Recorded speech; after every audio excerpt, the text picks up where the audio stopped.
Say that we are live. Hello, everybody. Tuesday, 2:30 golf show from awesomemo.com. You know the drill, even though it's the swing season. Myself, Ben Raza, fantasy golf man, Tim Frank. Safeway Open, not kicking off the swing season, but early enough. We're making strides, Tim. This is actually a pretty good event. Yeah, I was really surprised when I looked at the field just to see some of the names after going through Safeway and Greenbrier, where it was pretty rough seeing guys like Decky, Cantlay, JT. I mean, this is like a normal PGA Tour event. I mean, this is definitely the best field we've had in the swing season so far. So yeah, I'm excited for this week. Last week, utter disaster. We won't talk too much about that, but definitely looking forward to this event. I needed Benny on to weasel out. Did that happen? No. Yeah, I guess, we were just talking before the show. I think putting Napa on the schedule, a little easier than maybe West Virginia and Mississippi. No offense to those places, but that's where we're at. We're not back to California. We're heading to California for the Safeway Open. We're going to dive into it. Before we do, just a little housekeeping. I do want to say our sponsors, Fantasydraft, only rake-free daily fantasy site. They're running some large tournaments over there, not just for NFL. They have some other things going on, but the overlay has been extreme. So take advantage of that. And again, it's the only place where you can play rake-free. If you haven't signed up, you can do so with the referral code AWESOMO, and you'll get a 7-day trial membership, first $1,000 in rake-free entries. So go check that out. And remember, rake-free, you really save some money if you want to grind that bankroll over there. So we'll be talking about them a little. But like you said, we've got some guys. We've got a course that we've seen now for over a handful of years. I think it's been 5-6 years that they've played at Silverado, the resort, par 72, pretty standard stuff. What do you kind of see when you look at the course? Yeah, so we're out in California now, 7,200-yard par 72, Poana greens, which I think is important. When we look at last week, we were on Bermuda, West Virginia. I think that was bent grass. But, Poe is a different animal. I think you're going to see some different guys who are more comfortable putting on Poe, maybe some guys who grew up on the West Coast or went to college on the West Coast, maybe have a little bit more success on the Poe than Bermuda. And you might see some of these heavy Bermuda guys struggle. There's a lot of guys who we target strictly on Bermuda greens, and now you get them on Poe. It's a little more dicey for them. So that's just something to keep in mind this week, different putting surface. But yeah, I mean, a pretty straightforward course, 7,200-yard par 72. Johnny Miller redesigned it back in 2011. I think like you said, we've seen it here about 4 or 5 years. An interesting mix of guys have had success here. Last year was Kevin Tway, who was long off the tee, but, we had Snedeker and Ryan Moore. And at T2, Brendan Steele has a great record here, but Grillo won. So really a little bit all over the board. Really almost like a lot of the other courses, gives everybody a chance. I think, maybe a little bit of driving distance, I think I'm leaning towards. Doesn't seem like it's too penal off the tee if you miss the fairway. But yeah, anybody can get it done here.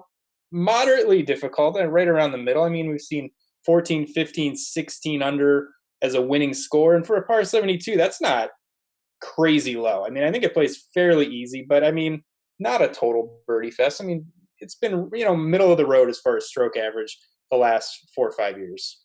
That's what I see. I mean, it's a course, and it doesn't seem extreme in any way. The scoring shouldn't be extreme one way or another.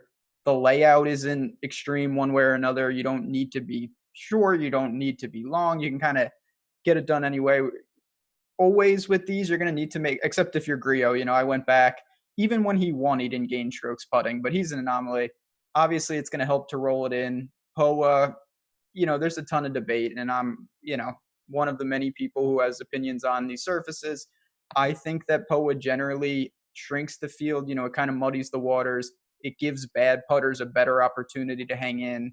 But again, we'll see about all that. I'm not too concerned with it, more of a tiebreaker, but par 72 definitely can attack, and you can pull driver if you want. You don't need to, as we both have already said, but Kevin Tway is an example of someone who showed you can be aggressive. And Brendan Steele, back-to-back winner at one point. Now, he might not be, he's kind of dust right now, but I'm always kind of rooting for Brendan Steele. Chat right off the pop says that Tway repeats. End the video. So Wow. we'll see about that. I like that hot take, though. Oh boy, but we I don't do. know if I can get behind that one, to be honest. Yeah, you're about that or no dice. No, I don't think we're going. I mean, I don't think it's a hot take to say Kevin Tway isn't winning this week. I'll go with the field over Kevin Tway. Yeah, that's a hot take. Um, we do have some, like you said. I don't know if it's because it's in Napa or whatnot, but we got some players, guys that I didn't know when we would see them. Maybe a WGC early in the year, or not till Sony, but we got Justin Thomas, Cantlay, who's a California guy. Adam Scott's here. Decky is here. I mean, Sunjay we know would be here because it's an event and he never doesn't play. Bryson, Molinari, but just looking at that kind of first five, what do you make of it? I mean, we haven't seen these guys since the Tour Championship. Great players, clearly the class of the field, and priced like it. Yeah, you got to get down to Sung Jae to find a guy that's played since the Tour Championship. So just keep that in mind. I mean, for me, and I don't think this is a hot take. I think he's going to be popular. It's JT for me at 11-6. He ended the season so strongly. Third at the Tour Championship, didn't play well. We had that goofy format. Won the prior event to that. I mean, and we saw the buildup leading into the playoffs: 12th, 11th, 9th. The ball striking was great.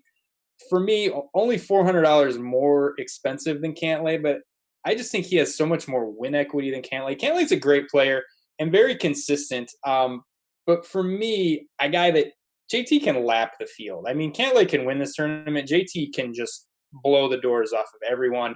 And he ended the season so strongly. We've seen him here twice, actually 3 times, missed cut, but then an eighth and a third.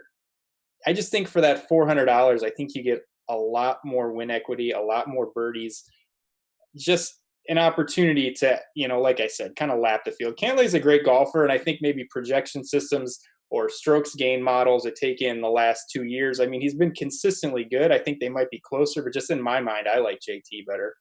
So do I. If I go, I know we're talking super thin, ranges here, but if I had to go all the way to the top, I would just go to JT.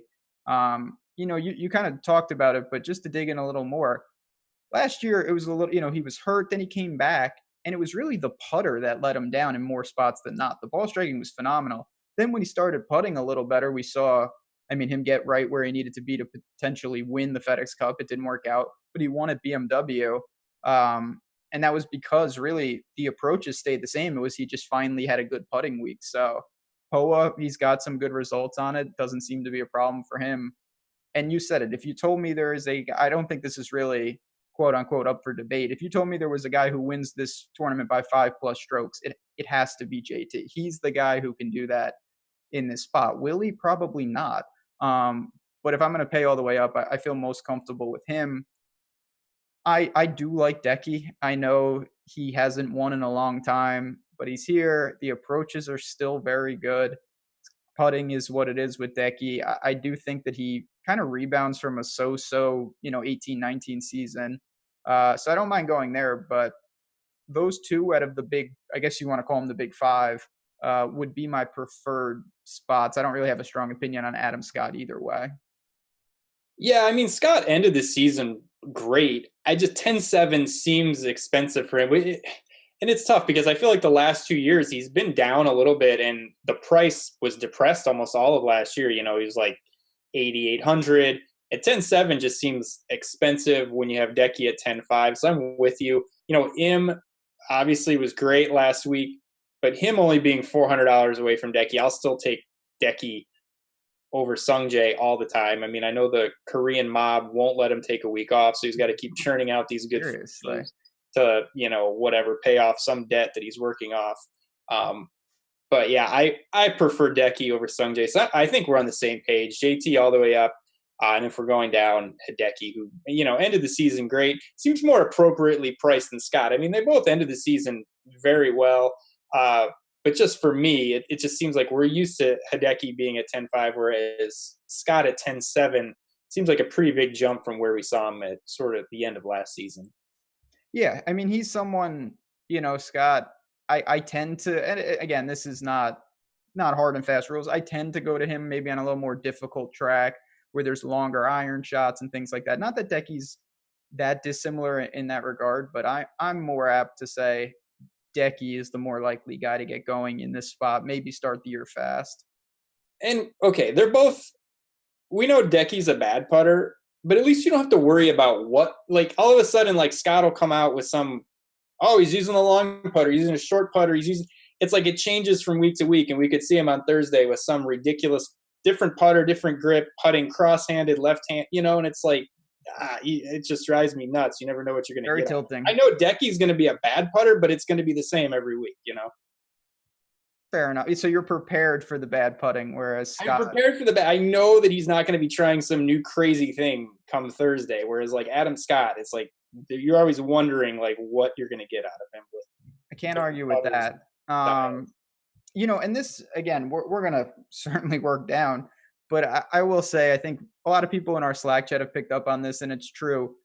And it's only 2 events, but we've seen that these swing season events are opportunities for someone on the back half of your lineup to possibly just win the tournament. It's not, the win equity is so dispersed. Now this field is stronger, so I think that's a little less of a point than we saw something like last week, and Sebastian Munoz won. Not that that is automatic, but it's that type of week. Here we have some of the heavy hitters, and even as we work down, these are guys, major winners, people who have won numerous times, with Bryson leading off kind of that next range on Fantasy Draft and DraftKings. Molinari, Snedeker, Benyon, who just do it. Come on. Colin Morikawa, Leishman, who I want to talk about, Ches, and then Ryan Moore, who I also have some comments on. But this is usually the top range if you talked about Sanderson, and now they're in that second tier for a change. Yeah, this is, and it's also nice to have a legitimate second tier where, the last couple of weeks it felt like, yeah, we're going to the top, and then this like 9K range just seemed like guys were egregiously overpriced.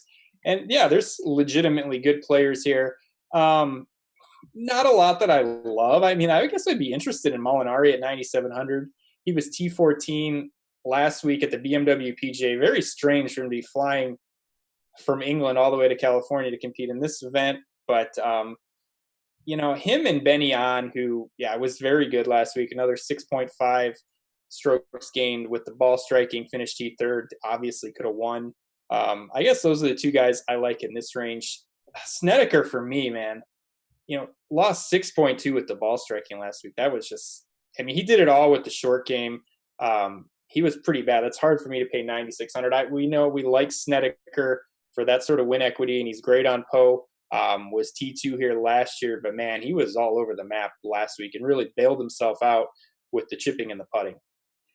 He's the type of guy who's going to do that more often than most, but it's still really hard to kind of feel like you need 6-7 strokes game putting or with the short game. And he's done that. Even if you look at his results at Safeway, he's gotten in contention by doing that. He loves these Pga greens. I don't know. I don't really love the spot per se. Benyon has made real strides putting. I'm not saying he's Snedeker, of course, on the greens, but he's not who he was, which is Griot. And that's a big, big difference. Even last week, the ball striking was really good, but he's done that a million times. The difference was he didn't lose. He gained 4 strokes putting. And that's a huge advantage. So I have no problem going to him. Chad has already asked, does it feel like a Stars and Scrubs week? For me, it's trending more that way, because I think they have to price somebody up there. This is more fitting of who actually deserves. I mean, there are guys in this field that are worthy of, on DraftKings, say almost a 12K tag in JT. Last week, some of those guys maybe a little more, just filling the role rather than actually being up there. So I don't mind trying to pair up someone we've already talked about with someone with this range, or a handful of guys in this range, and then build down from there. Yeah, it feels like a Stars and Scrubs week for me, especially, and we'll get down to the guys at 7K and right around that range. And there's a lot of guys I really like at, the low 7s, upper 6. So that is, really conducive to playing a Stars and Scrubs roster construction. And plus, like you said, just a better field, guys who are actually you feel comfortable paying up for at the top. And the outright odds reflect that, JT 6-1, 7-1 to win this event, rather than paying all the way up for a guy who's like 12-1 or 14-1 to win the event. Yeah, absolutely. That's something to take note of. And again, the lack of win equity last week. Now there's a double-edged sword, because I thought you could spend up last week and fill out the bottom end of your roster with potential winners, where that's less likely in a week like this. So you are trading it off, but at the same time, I still think that we've got guys, we just haven't seen that talent so far this year, and that is exciting. Um, so what are you going to do with Morikawa? Because I believe he went to Cal. We know how talented he is. He was impressive. It looked like he ran out of steam late in the season, which no shame in that. But he is priced up, pretty premium in my opinion, even though he's clearly the future, one of the big names on tour. Yeah, I mean, he's going to be great. I don't think I'm going to get there this week. You said ran out of steam. I say he ran into good fields, Fair enough. Nothing against him. I mean, he played the fields that he played. And when he was on that amazing run, it was in some pretty bad events. Now, I'm not taking anything away from him. I mean, the dude burst on the scene and, was lights out and against, PGA Tour fields. They weren't great fields. As the fields got a little stronger, the results weren't as good. So yeah, I mean, I think there's other guys I would rather play. I'd play Benny on every day of the week over Morikawa at this point, just because we've seen him 2 weeks in a row, and he was obviously great last week. Like you said, the putter seems like it's made some strides. So yeah, I prefer on over Morikawa. I'm with you. So the next guy I want to talk about he is 14,900 on Fantasydraft. He's $9,300 on Draftkings. He is an Aussie, and he withdrew the last time we saw him after he was dead for last. And it's Mark Leishman, who this is more, and I have a couple articles that will be posted on the site soon enough. One of them is more on a betting side, and I really am not even remotely close with Mark Leishman. I don't know, he said his back flared up. Just looking over where he's been, he's lost 6 straight events off the tee, 3 straight with the approach. Do you have any interest in trying to maybe buy low on a guy like that? No, not really. I mean, the stats before the withdrawal were really, really bad. You can only assume he was hurt and just kind of tried to make it through a round and then withdrew. But yeah, I mean, 9,300, that's not cheap for a guy coming off a withdrawal. So you have some injury concerns with him. And then, prior to that, he wasn't great either. It wasn't like he was on fire and then, the back flared up and he had to withdraw. I mean, yeah, there's not a lot of reasons to play him. And 9,300, that's not cheap. So yeah, he's a pass for me. That's right. Yeah, I'm shorting him in the betting market a little bit. Last guy I want to mention, and then we'll get to the next range. So Ryan Moore, this is just, again, if you have access to multiple sites, Ryan Moore for some insane reason is the minimum, the actual min on FanDuel. Why? No one knows. So just play him over there. I think that's pretty safe to say, wouldn't you?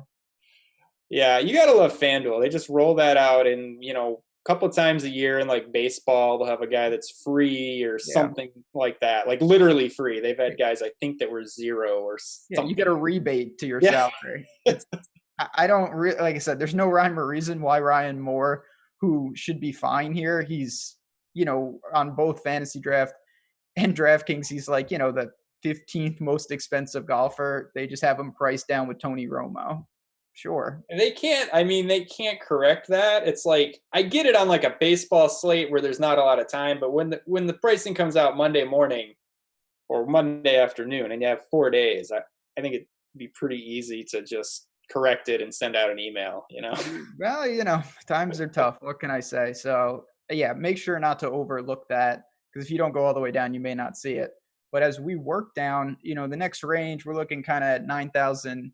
And again, I think this speaks to it's not a super strong event, but it's got guys that in other events are more towards 10K. Guys like Kevin Na, Lucas Glover, who was bad last week, Grillo, who we'll have to talk about, Answer, Tour winner Sebastian Munoz, getting that tax off the bat, Corey Connors, guys like him who haven't been great, Scott Piercy. What do you make? A lot of really good ball strikers, a lot of really bad putters all in a row. Yeah, this is like just a bonanza for me. Like this, like mid to upper 8 range. I mean, Grillo is like, he's like heroin to me. The dude, I've never seen a guy who strikes the ball as well as him and putts as bad as he does. I mean, week in and week out, The same thing we saw last week. He gained 7 strokes with the ball striking. I think he lost 5 with the putter. Yep. I mean, and going back to the end of last year, this is ball striking, 4.6 at BMW, 6.5 at Northern Trust, where he missed the cut. So that's 2 rounds. He gained 13.2 at the Barracuda. He's gained at least 4 strokes ball striking in his last 9 shot length starts. There's a miscut at the Open Championship, so we don't have that. I mean, I'm going to keep playing him. So am I. The putting, if it's just even, I mean, he's going to contend. I mean, it's crazy how consistently good he is. Maybe I'm a donkey. I don't know, but it's just I can't get away from those numbers. I mean, this is a situation. I'm not saying it's weird because I don't really know what I'm saying when I say this, but he's proven literally at this course that he can win if he doesn't putt, if he just putts around 0, because he already did it. This already happened. Now, it was a couple years ago and whatnot, but when you look at consistent ball strikers, I'm hoping, if Ben-An can do it, anyone can. And I'm not saying that Ben-An's turned into Webb Simpson, where he somehow is now an amazing putter after a long stretch of not being, but you can just change that. And we've talked ad nauseum about how Wesley Bryan is not going to become Rory off the tee. I can guarantee that, but you never know with the putter who can make strides. And regardless, if you play Grillo and he doesn't putt, it's not like he's crushing you. Yeah, it's going to be a little dicey, but he can come in 15th, 18th, and just kind of be a staple of lineups where he doesn't kill you. So I'm there with you. Doesn't feel great, I'm not going to lie, but how can you really get away from something like that when you look at these approach numbers? It's so consistently good for such a prolonged period of time. It's like he's starting off with like a 4-shot advantage on the field, and he gives it all back putting plus some. But yeah, I mean, you don't need much out of the putter. I know I sound like a broken record. I'm probably like the worst person to be commenting on him, but So the numbers are damn good. That's all I can say. Murdered me late in the season. No, I'm always going to side with a guy like that in a weak field. And again, Poa, kind of an equalizer in my book. What about your boy Scott Piercy? Because we know he's another can't putt. He gained 8 strokes with the approach at Greenbrier. This is what we're going to get sometimes with Scott Piercy. You look at some of his Safeway results, couple missed cuts, a 3rd and a 17th, little all over the map. What do you make of him, or are you just all about Grillo? Yeah, I'm probably preferential to Grillo just because I feel like Grillo is much more consistent than Piercy. The miscut equity isn't there as much with Grillo. Like Piercy, just all over the board. Great ball striker, but the ball striking isn't as consistently good as it is with Grillo. But like you said, he was amazing at the Greenbrier as a 3rd and a 17th here. I like him. He's a good tournament play. He's always got some upside, but this is just a loaded range. Connors is really interesting to me. It's just like this dynamic with Grillo and Connors. Like last week, we kind of talked about how they're very similar players. And I think Connors was a couple $100 more than Grillo.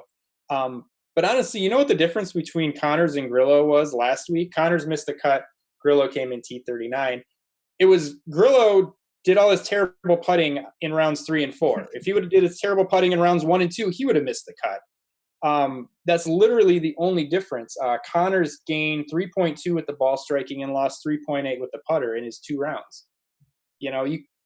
That could have been totally flipped. Connors could have made the cut. Grillo could have done the shitty putting, pardon my language, in rounds 1 and 2, and we'd be looking at this totally different. So, for $400 cheaper, if there's going to be an ownership discount, I don't know what the public sentiment is right now. But really, I mean, there's very similar players, and they weren't much different last week. Just one guy held the putter for the first 2 rounds and then fell apart on the weekend. So, I mean, I like Connors almost as much as Grillo. When you play guys like this, you just have to know what you're getting into. And both of us, sadly, have plenty of experience of knowing that Corey Connors, if you play him, you're going, as Chat pointed out, you're going to have a 3-footer to make the cut, and sometimes he's going to miss that. That's what you get. But you know what? You can't argue that when those ball striking numbers kind of plow through week after week, there are going to be weeks where it pays off in a big way. So I'm going to lean just in this entire range to those type of guys. I'm not chasing Munoz off the win. I tend not to do that with guys. That's a huge deal for him. He gets an exemption, breakthrough, obviously his first win. Congrats to him, but I don't think that really is the time to jump on him. I don't mind Lucas Glover, kind of indifferent to him, to be honest, but he's a fine play. We get down to the next range, and if you look at any models, you're going to see one guy with glaringly horrible stats. It's Phil Mickelson, who this is right in his dojo. He can drink wine, do his thing. Are you going to try to play lefty or just let other people do that? No, I'm gonna let other people go there. Like we've already talked about 3 or 4 guys in this range, and there's a couple guys cheaper than Phil that I like too. So this is really kind of a stacked range for me. I'm not getting to Phil. He was atrocious last year. He's not a young guy, and eventually once these guys it starts to go, it seems less and less likely where a guy's going to come back and it's going to be kind of up and down. And you see guys go through good stretches and bad stretches, young players, and over the years the game kind of comes and goes. But once you get to be older, it starts to creep in like maybe he's just really done, and it's kind of seeming that way to me. So no Phil for me this week. No Phil. Okay. I tend to do. I don't think I'm going to get to much Phil. So really, we're at that high $13,000 range on Fantasy Draft, the high $7K range on DraftKings. We've got guys, we got CH3, Chalk Burgoon, Brunson Burgoon, who I don't think I'm too interested in. Now we're getting serious, though. I'm just going to rattle off a couple names, then we can discuss. Fratelli, Harris English, HV3, Bud Cauley, defending champ Kevin Tway. I got some plays in this little range. What say you? Yeah, you let off with Burgoon. He's been great. But again, I think there's a lot of viable options in this range. So if he's going to come in chalky, I don't think there's really any reason to play him because there's a lot of guys that I like. But he was really good last week, gained 7 with the ball striking. He was 6th last week, 19th the week before. Good on the Corn Ferry Tour. So he's just playing solid. Harris English looks like he's just revitalized. I don't know what's going on with him. I had pretty much left him for dead. This is a guy that has been on tour for probably 6-7 years. He had 3 wins from 2013 to 2016 and then just kind of slowly declined into last year where he was terrible. We saw some signs of life at him at the end of last year. I don't think anybody really recognized it, but I guess if you look back now, you can see maybe things turning around at the end of last year. But he started off this season on fire. 6th last week, gained 9.3 with the ball striking. 3rd at the Greenbrier, where he gained 5.2 with the ball striking. And this is a guy that, if you go back a few years, yeah, he's a multiple-time winner. They were all on different tracks in this kind of shorter Bermuda tracks. But, I like him at 7,900 for the way that he started off this season. And he's not a no-name. He's a guy who's, like I said, 3-time tour winner. It's a really interesting situation. So just taking kind of a wide look at Harris English, he lost in 9 straight events with the irons. And the last 3 were minus 6.5, minus 5.8, minus 4.2. Somehow, between that, that was late June, early July, and now he obviously found something because, as you just mentioned, he gained 3.2 at Greenbrier, 5.5 at Sanderson Farms. We know he's a great putter. He gains pretty much every week with the flat stick. And off the tee, he's not the most effective driver in terms of length, but you don't need that here. Just do what he does. Just keep it in play. So I worry about him a little bit with the guy that everyone is going to see, a 3rd and a 6th. Harris English is not going to be unpopular. The time to really jump on him was the last 2 weeks.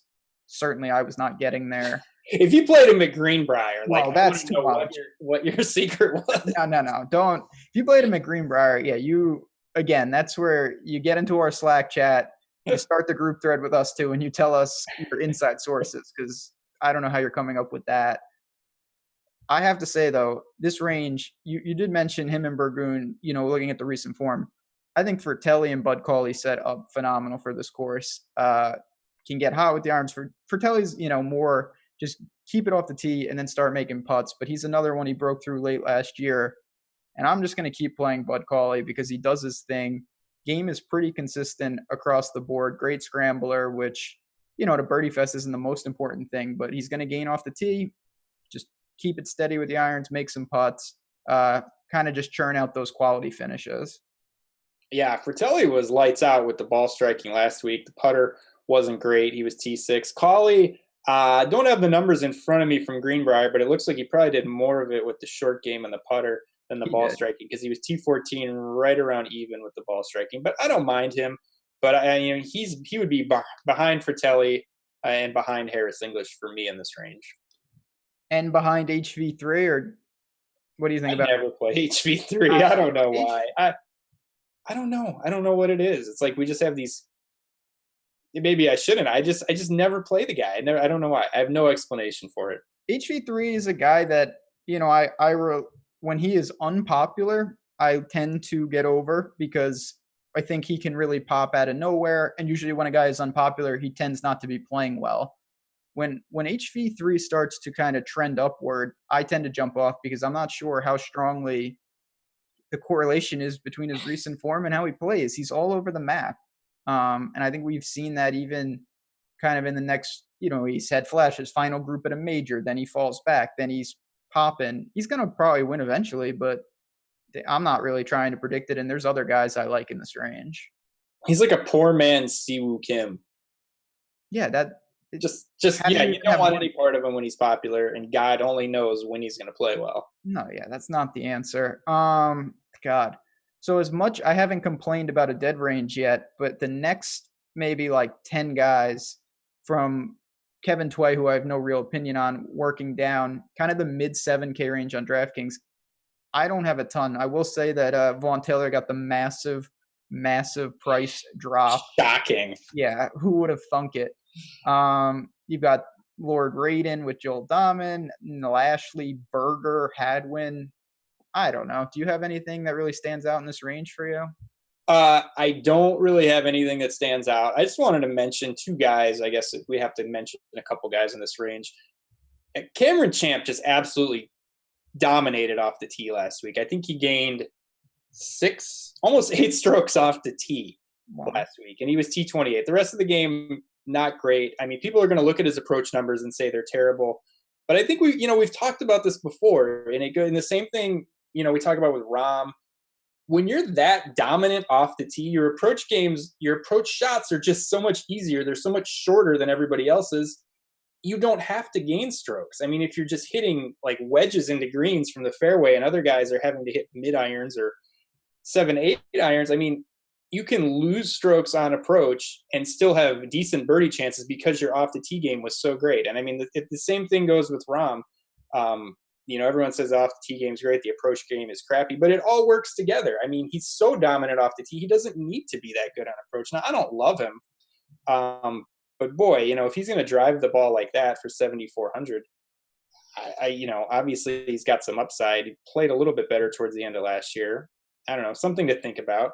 No, you're shaking your head. Well, I don't like. I'll say this. I 100% agree.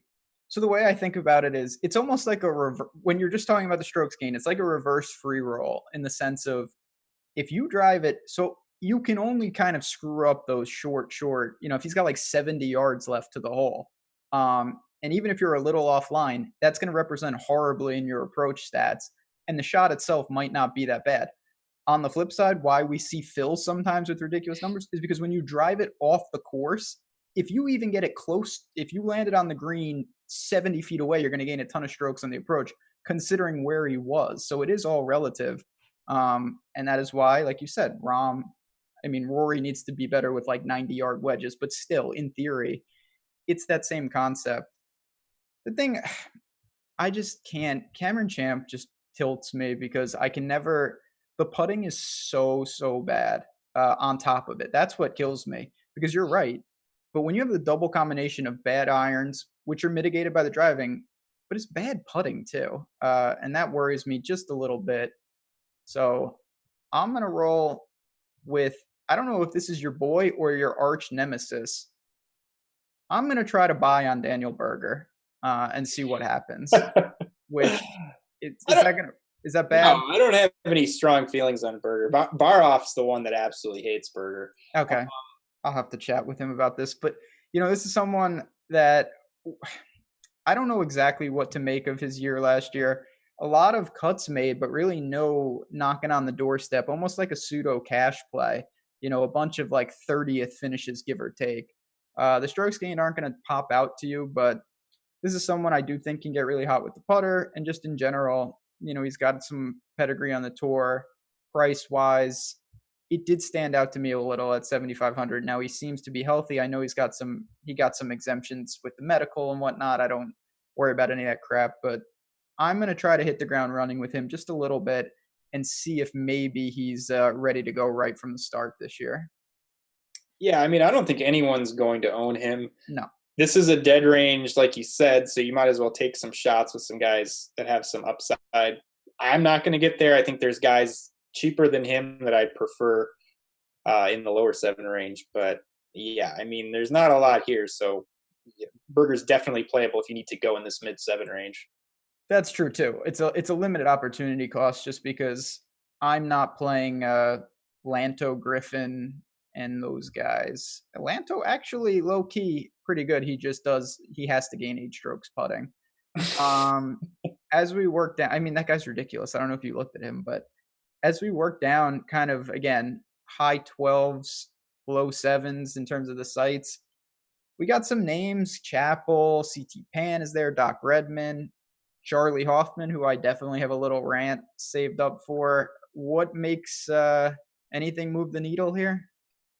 Yeah, I mean, I love Doc Redman again. I think he's really good. I mean, I think it's not really a shock to people for me to say that, but if you just look at the last 2 weeks, T52, T24, but the ball striking has been really good. Gained 4 strokes ball striking last week, 6 the week prior, and we saw him in limited starts last season. Just show some flashes of really great ball striking and some good upside. He almost won an event. So I love him at 7,200. The only thing that concerns me is the Poe greens. I honestly have no idea how he putts on Poe. He could be fine, but he seems like one of those guys who spent his whole life in SEC country, and you just see some of those guys come out on Poe and absolutely struggle. So it's more of a question mark for me rather than like I know he doesn't putt. I don't know what to expect out of him, but for this price and with this ball striking and sort of the upside and ball striking we've seen out of him, I'm fine rolling the dice at 7,200. He'll probably be popular, but I really like him.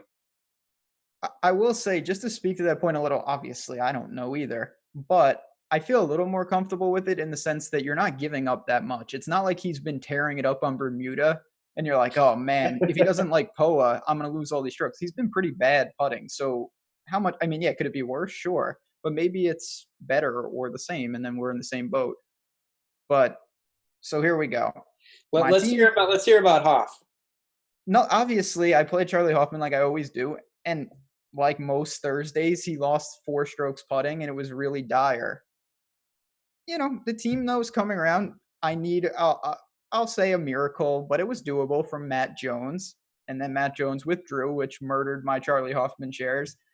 And then Charlie Hoffman, I believe, gained 6 strokes putting on Friday, almost broke the course record once I knew that I did not need him. So he soared through to the weekend, and then he kind of hung around 23rd at Sanderson Farms, gained 4.2, bounced out of his bad putting streak once I unleashed him. So what do you think? Is that a sign of things to come from Charlie Hoffman, or do we just leave him alone and let him go? He bounced out of the bad putting, but you left out of the part where he literally didn't do anything with the ball striking. He was bad with the ball striking. It's true. It's so frustrating, and I didn't play him last week, but it's so frustrating to see a guy who's lights out with the ball striking for weeks and weeks and literally can't putt, like you said. And then last week the putter comes around, and then it's like the ball striking regresses to 0. And T23, that's, I mean, obviously a good finish for him the way he's been playing. I don't know what to make of him.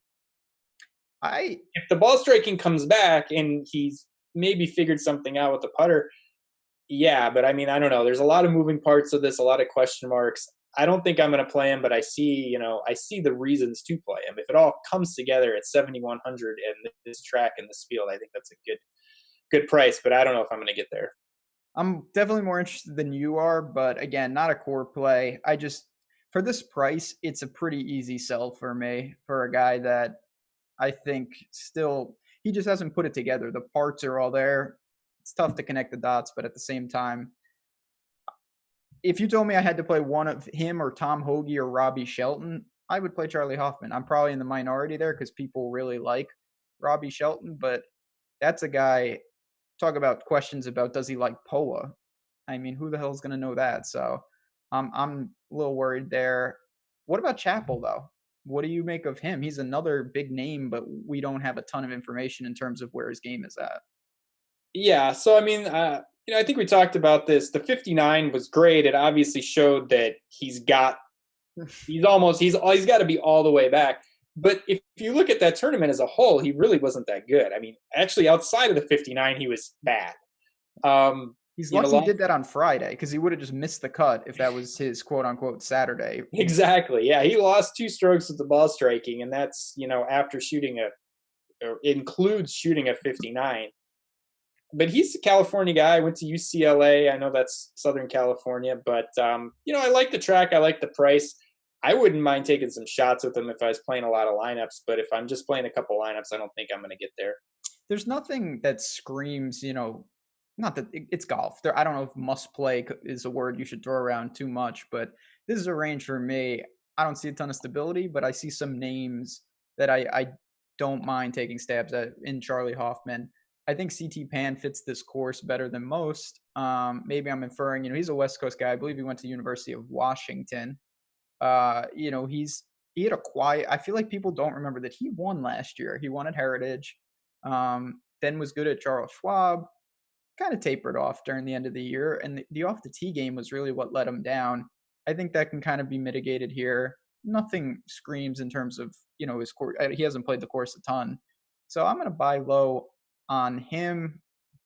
Yeah, Matt Jones is apparent, as chat just points out. Of course, Matt Jones is back and healthy. I'm sure from his back injury.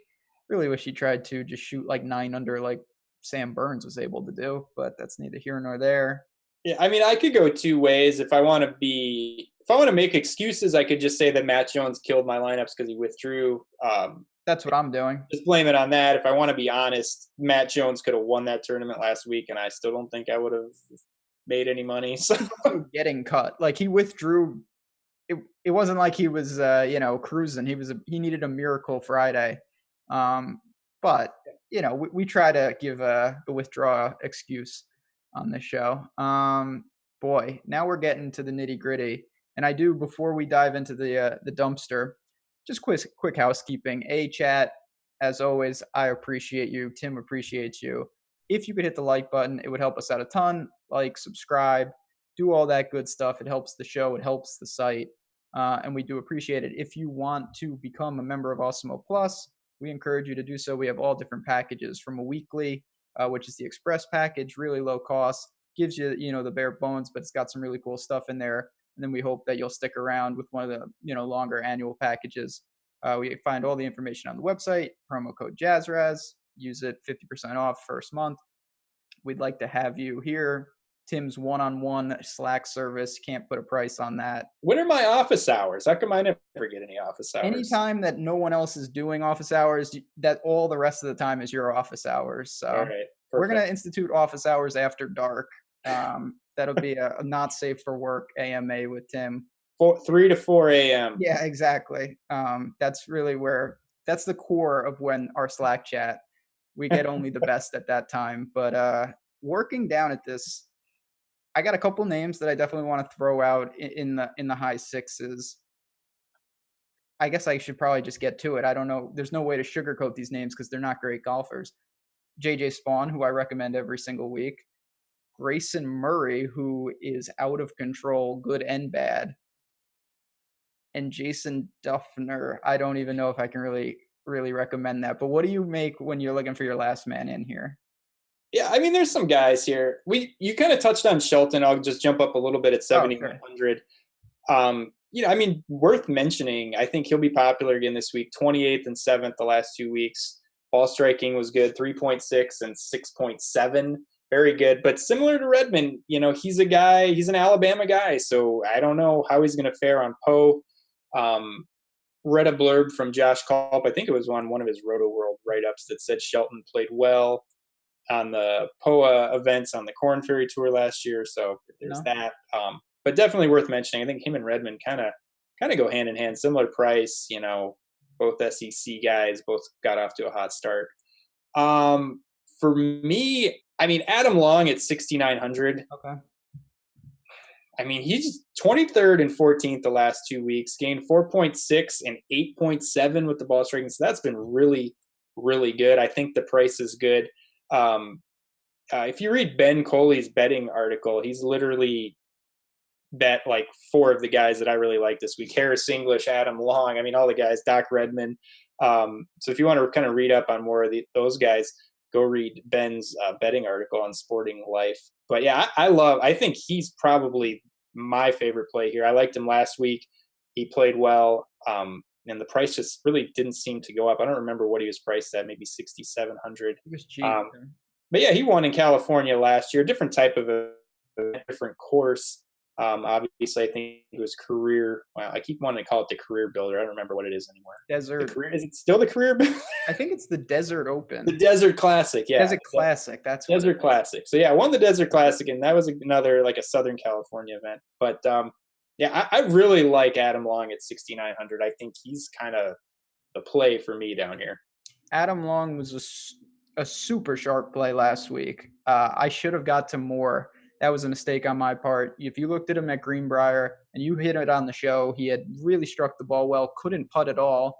And what did we see? We saw the putter take a little turn, and that's all it took for another quality showing at a really cheap price. So that's a continuous buy. I have no problem with that. I'll make just a really quick case for Grayson. We know how well he can score. This is a guy that I'm telling you right now, if you play him, he could withdraw. He could come dead for last. Neither would surprise me. Last week, the approach game was dismal. He lost 4.5 strokes. Before that, he gained 4 strokes off the tee at Greenbrier. It's going to be like that all year. The game is not consistent in any way, but this is a guy to me who has mega talent. If the consistency comes in a field like this, he's going to be in the 8,000s, in my opinion. He's just that kind of guy. Now, he was hurt. He had some stuff. So I don't really look at if you take a totality of his 2019 season, it's incomplete to me. I kind of wipe it clean. We saw in the Corn Ferry playoffs some movement there. And again, he was okay at Greenbrier. This is a boom bust play reserved for large field tournaments, but one that I think is a pretty viable spot if you're looking for a splash play. Yeah, I mean, like you said, boomer bust. I think we've both liked him for a while. It's tough for me. Again, it's like if you're playing a lot of lineups, I think you want a sprinkle of him. If you're just playing a few, I don't think I'd get there. I'd definitely prefer Adam Long over him, but I don't think that's really, a hot take. I think Long will definitely be fairly popular down here. I don't think anybody will be on Grayson Murray. So this is where you bring up a good point, and Chad is making the same point. When you play, say, only 3 lineups, your minimum exposure to a guy is 33 1/3. That's a little much for a guy like Grayson. Now, if you have the luxury of, say, you play 50 lineups, you can take 6% of Grayson. You put him on 3 lineups and you call it a day. That's the kind of situation. I probably will have a little more than that, but I agree. In a small, condensed player pool, I'm not sure there's a reason to go to him just because you don't need that he could really just tank a lineup immediately. But in a portfolio of players, I think he really makes a strong person that you should consider. JJ Spawn is not in that same bucket at all, but this is another guy that I do like down here. He's making the cut. He's doing it with the putter. Off the tee's got to be better. I don't know. JJ Spawn? No, I don't know. Something seems wrong with him. I love JJ Spawn. You say you do, but then you hate on JJ Spawn. I mean, you got to look at the numbers, though. It's like just the numbers have not been good. I'm not getting there with him. He's a California guy too, but I'm not getting there. The approach, or at least the overall ball striking, is negative the last 2 weeks. Not terrible, but right around 0, not positive. Like you said, doing it with the putter, which is not something he normally does. I got to see more out of him. He's one of my favorite players when the ball striking's going, but it just hasn't been there for him. Fair enough. I mean, again, these are guys. I'm not, depending on how I build, maybe one of them. Taylor Gooch, chat mentioned. I know that's someone you've always liked. Last name for me, and then I'll pass it right back to you. One of the few things that was somewhat successful for me last week was Brian Stewart, who I kind of felt like I got a raw deal because similar when I played Peter Malnati, I'm like, all right, he's going to gain 4 strokes putting if he can just be okay. Brian Stewart gained 6.5 strokes with the approach, and he lost 2 putting, and he is a good putter. Or at least he can get hot with the putter, I should say. So that was a little disappointing. He came in 28th. I think I'm going to go right back to him, though, at a more than reasonable price tag.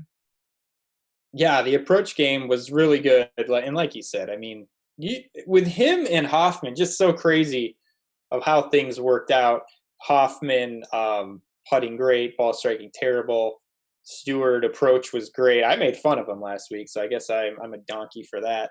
Approach game was great, and then you didn't get anything out of the putter. But I mean, to me, it's awful down here. It's just really, really ugly. It's hard for me to find. I mean, there's guys you can play, but I mean, if you're just looking at stats and looking at the recent finishes from the last couple weeks, there's really nothing that points to any of these guys. I'll go all the way down. Love Mark at 6,300 was T45 last week. He's another California guy, long off the tee.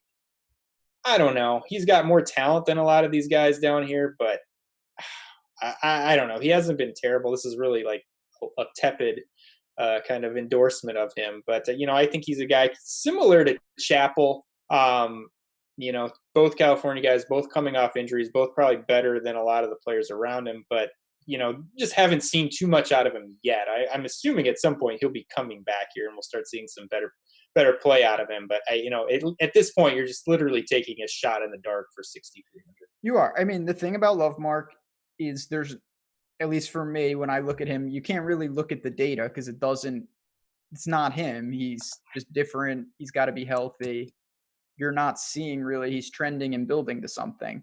Is he there yet? Well, probably not, but he's also priced with guys that he wouldn't be if he was. So it is like Chappell. And in case of emergency, you can go down there. There's not much else down there. There's someone named Isaiah Salinda. I don't know who that is. I read up about him. He's an amateur. I think he's pretty good amateur, obviously, if he's playing in this event. And typical me, I read up on him and literally forgot everything that I read. Chase Seifert, that guy's the super putter. He can't strike the ball. No.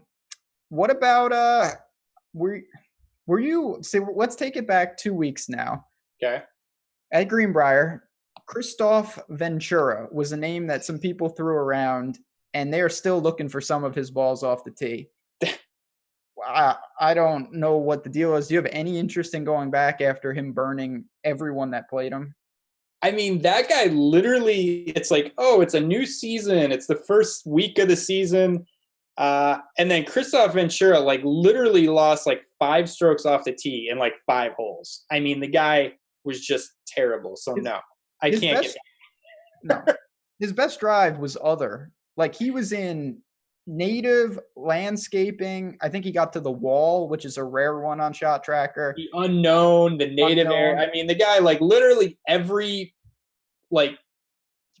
different area that you could possibly find, the flower garden, everything, he found it off the tee in 5 holes. Pathetic. No, not getting back to him at all. Are you going there? No, definitely not. If I have to get into this, I mean, I'm not gonna go down that low. I would try to find a couple $100 and go to Harry Higgs, who he was not good last week, but again, it's just someone I have a little more confidence in. Mackenzie Hughes is there. Again, I'm throwing out flyers. Brian Stewart I mentioned.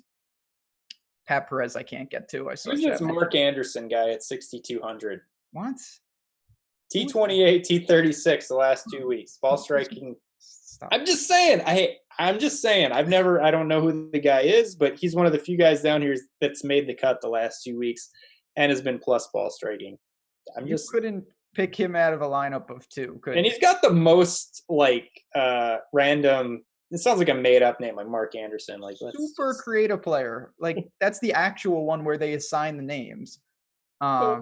No, I mean, for me, honestly, after Adam Long, you're playing with fire, in my opinion. I agree. I think the hard cut for me is I I feel a little more comfortable with going with Brian Stewart if you wanted to. He's a couple $100 less than Adam Long. And if you didn't use Stewart, Andrew Landry, Patrick Rogers, Taylor Gooch, those are names that, again, am I looking to get to? No.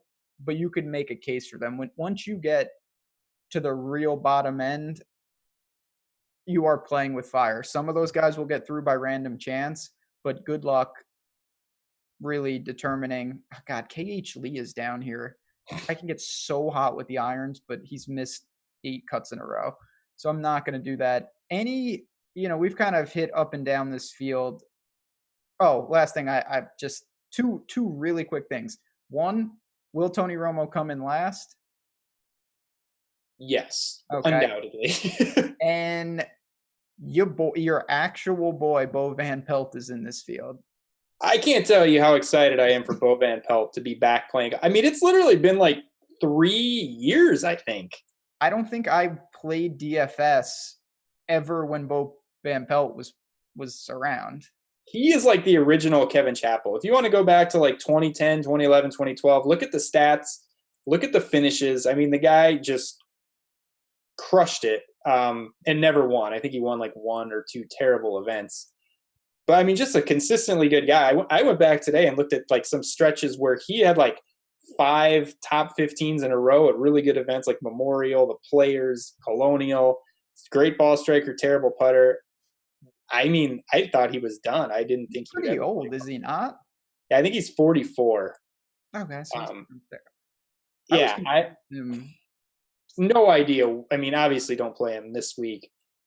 There was a quarterback named Van Pelt. I always confuse. Really? I think Alex Van Pelt. Alex Van Pelt. That's going way back. Bradley Van Pelt. Bradley Van Pelt. That's Alex Van Pelt. Thank you. Behind the glass, Josh claims that he's not always he's listening. Bradley Van Pelt. I like it. Who is Bradley? I thought it was Alex Van Pelt. I think he went to Colorado State. We're going to check on this after the show. He did. I bet on him my senior year of high school. Yeah. Okay. Yes. Bradley Van Pelt, chat. This is what we're here for. But yeah, I did want to say that there are some funny names down there towards the bottom of this field. Don't play Tony Romo. That's always my parting words when we have him in the field. My other parting words, though, are tomorrow night, me and Jason Roslin, 9 p.m. EST. If you saw the show last week, then I would hope you would come back because it was out of control. We're going to answer your questions. We're going to talk lineup construction. Hopefully we'll have some laughs. It'll be a good time. But Tim, any final thoughts before we get out of here for the Safeway Open? Yeah, I mean, I think you just have to keep in mind a little bit stronger field than we've seen the last 2 weeks. So, just kind of keep that in mind when taking some shots with some of these really cheap guys. I think the last couple weeks was super wide open because really nobody was good. Unfortunately. And this week there's some top end talent and even like a second tier. So yeah, probably a little bit tougher for some of the really cheap unknown guys to make some noise in this field. So I guess, yeah, just keep that in mind. Dealing with an actual PGA Tour field for the first event of the season, unlike Greenbrier, unlike Sanderson Farms. It's true. This is a step up. And we'll see. It is the first event for some of these guys. You don't know what's been going on, but I still look at them and I think, okay, more often than not, they have that gear that when they get going, it doesn't matter. That's not the case as much for some of the guys that we saw priced towards the top last couple weeks. So be cognizant of that. Check out, we have a ton of content right behind paywall and in front of the paywall. I'm going to have a betting article out. I'm going to have a DFS breakdown. It's not just me. We have the whole team pushing out content for the Safeway Open. We're going to get out of here. But yeah, I mean, I think I'm pretty excited to see what I can do. Go Bud Cauley. Those are really my final words. Do want to give a special thanks to Fantasydraft. Once again, go sign up over there if you haven't.